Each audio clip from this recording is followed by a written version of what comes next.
So if you want to change the world, start off by making your bed. If you make your bed every morning, you will have accomplished the first task of the day. It will give you a small sense of pride, and it will encourage you to do another task, and another, and another. And by the end of the day, that one task completed will have turned into many tasks completed. Making your bed will also reinforce the fact that the little things in life matter. If you can't do the little things right, you'll never be able to do the big things right. And if by chance you have a miserable day, you will come home to a bed that is made, that you made. And a made bed gives you encouragement that tomorrow will be better. To pass SEAL training, there are a series of long swims that must be completed. One is the night swim.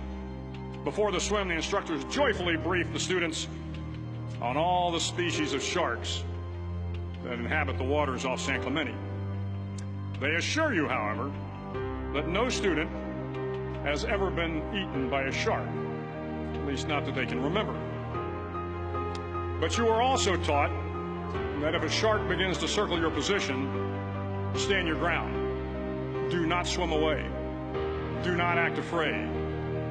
And if the shark, hungry for a midnight snack, darts towards you, then summons up all your strength and punch him in the snout, and he will turn and swim away. There are a lot of sharks in the world. If you hope to complete the swim, you will have to deal with them. So if you want to change the world, don't back down from the sharks. Over a few weeks of difficult training, my SEAL class, which started with 150 men, was down to just 42. There were now 6 boat crews of 7 men each. I was in the boat with the tall guys, but the best boat crew we had was made up of the little guys, the Munchkin crew, we called them.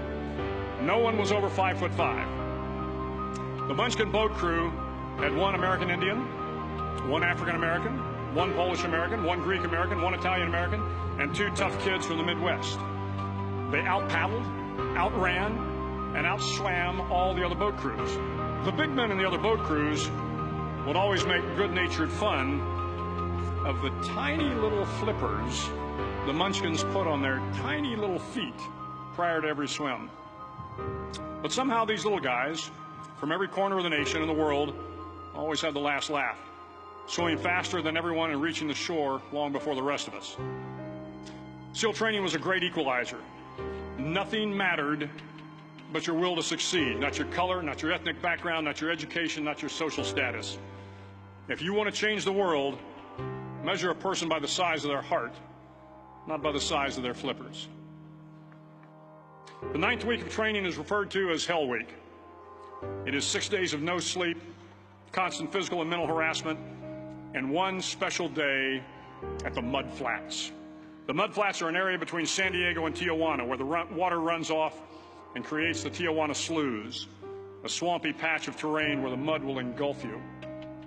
It is on Wednesday of Hell Week that you paddle down to the Mud Flats and spend the next 15 hours trying to survive this freezing cold, the howling wind, and the incessant pressure to quit from the instructors. As the sun began to set that Wednesday evening, my training class, having committed some egregious infraction of the rules, was ordered into the mud.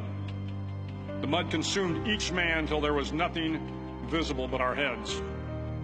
The instructors told us we could leave the mud if only 5 men would quit. Only 5 men, just 5 men, and we could get out of the oppressive cold. Looking around the mud flat, it was apparent that some students were about to give up.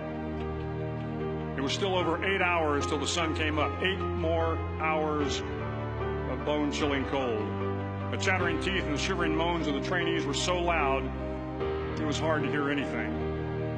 And then one voice began to echo through the night. One voice raised in song. The song was terribly out of tune, but sung with great enthusiasm. One voice became 2, and 2 became 3, and before long, everyone in the class was singing. The instructors threatened us with more time in the mud if we kept up the singing, but the singing persisted, and somehow the mud seemed a little warmer, and the wind a little tamer, and the dawn not so far away. If I have learned anything in my time traveling the world, it is the power of hope.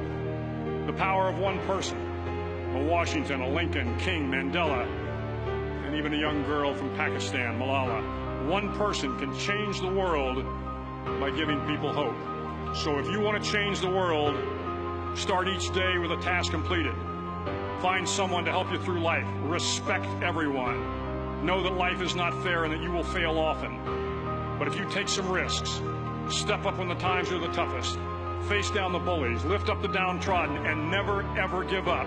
If you do these things, the next generation and the generations that follow will live in a world far better than the one we have today.